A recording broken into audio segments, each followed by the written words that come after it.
मोकामा में जो चुनावी हिंसा हुई उसके बाद अब अनंत सिंह की गिरफ्तारी हुई। हमारे साथ बिहार के डीजीपी विनय कुमार जी हैं। विनय जी, जो कल कार्रवाई हुई रात में, क्या वाकई जो चुनाव आयोग की तरफ से सख्ती या निर्देश दिए गए उसके बाद ही एक्शन में हुआ, या फिर जो कानून व्यवस्था बनाए रखने के लिए जरूरी कदम? नहीं, आपने देखा होगा कि जो नेचुरल सीक्वेंस में हर कार्रवाइयाँ हो रही है।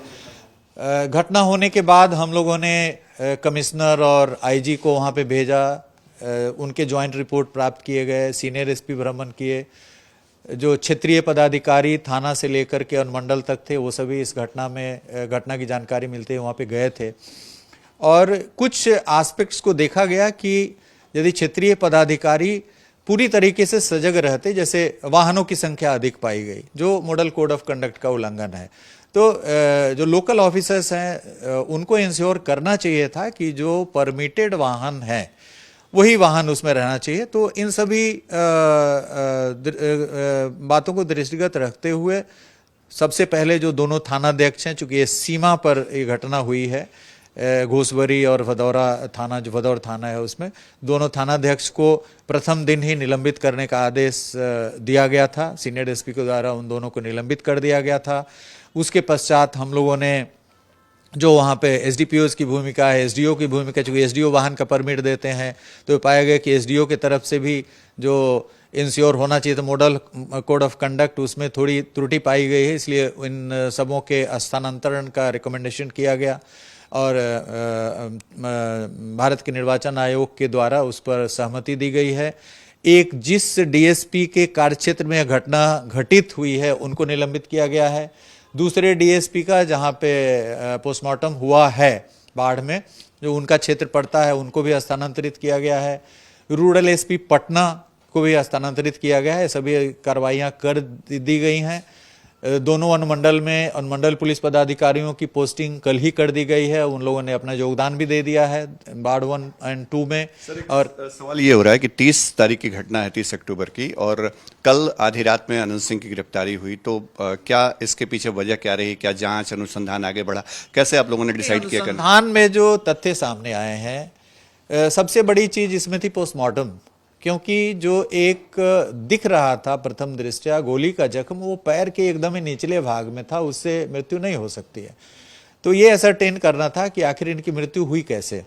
तो जो अंदरूनी जख्म है वो बाहर से नहीं दिखता है, ये पोस्टमार्टम के बाद ही क्लियर होगा। और जैसा कि आप देखे हैं कि पोस्टमार्टम उस दिन रात्रि के दौरान नहीं हो पाया, पूरी लाइटिंग की व्यवस्था करके भी हम लोगों ने प्रयास किया था कि पोस्टमार्टम हो जाए, लेकिन विक्टिम के पक्ष का यह अनुरोध था कि हम लोग डे लाइट में पोस्टमार्टम कराएंगे। तो डे लाइट में अगले दिन पोस्टमार्टम हुआ। उसमें विक्टिम पक्ष के लोग भी वीडियोग्राफी कर रहे थे, वीडियोग्राफी के तहत पोस्टमार्टम हुआ है। टीम ऑफ डॉक्टर्स के द्वारा पोस्टमार्टम हुआ है। हम लोगों ने निष्पक्षता के ख्याल से यह भी सोचा था कि यदि बाढ़ अनुमंडल में चिकित्सकों का पूरा पैनल नहीं उपलब्ध होगा तो पीएमसीएच में हम लोग पोस्टमार्टम कराएंगे, लेकिन विक्टिम पक्ष के द्वारा बताया गया नहीं, हम लोग बाढ़ में ही पोस्टमार्टम कराएंगे। तो हम लोगों ने बाढ़ में ही कराया, क्योंकि उनके द्वारा यह कहा जा रहा था कि नहीं, पटना में जाएगा तो वहाँ पे कहीं निष्पक्षता नहीं बरती जाएगी।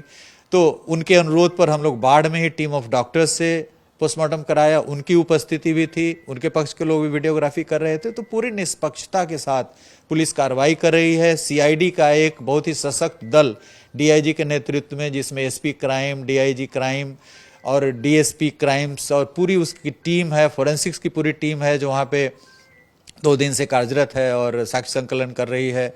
अभी सीआईडी की टीम के साथ भी मेरी समीक्षा होगी।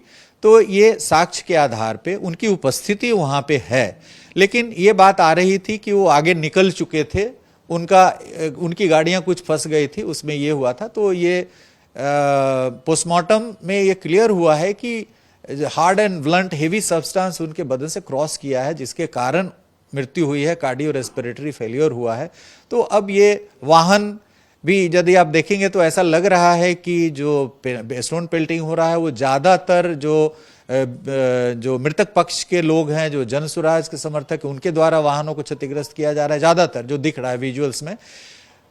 तो इस स्थिति में जो दूसरे पक्ष के लोग हैं वो वाहन लेकर के भागने की वहां से सेफ तरीके से कोशिश कर रहे हैं। तो उस स्थिति में इंटेंशनली भी मृतक के ऊपर गाड़ी चढ़ाया जा सकता है, एक्सीडेंटली भी हो सकता है। तो ये सब अनुसंधान का विषय है, ये इस पर अनुसंधान जारी रहेगा। लेकिन प्रथम दृष्टया जो साक्ष्य आए हैं उसके आधार पर इनकी गिरफ्तारी की गई है। आगे अनुसंधान में अग्रतर कार्रवाई साक्ष्य के अनुरूप की। अनंत सिंह के पक्ष से भी एफआईआर कराई गई, क्या उसमें भी कोई कार्रवाई आप लोग आगे करवा रहे हैं? उसमें तो कार्रवाई हम लोग कर ही रहे हैं। जो अनंत सिंह पक्ष से कांड दर्ज किया गया है जिसमें स्टोन पेल्टिंग वगैरह, उसमें हम लोगों ने, और पुलिस अपने ओर से भी एक, उसमें सिर्फ 5 नाम आए थे और पुलिस ने जो अलग से एक कांड दर्ज किया है उसमें भी वीडियो के आधार पे और जो वहाँ पे स्टेटमेंट्स आ रहे हैं उसके आधार पे जिनका साक्ष्य पाया है वो करीब 80 से अधिक लोगों की गिरफ्तारी की जा चुकी है। More than 80% have been arrested.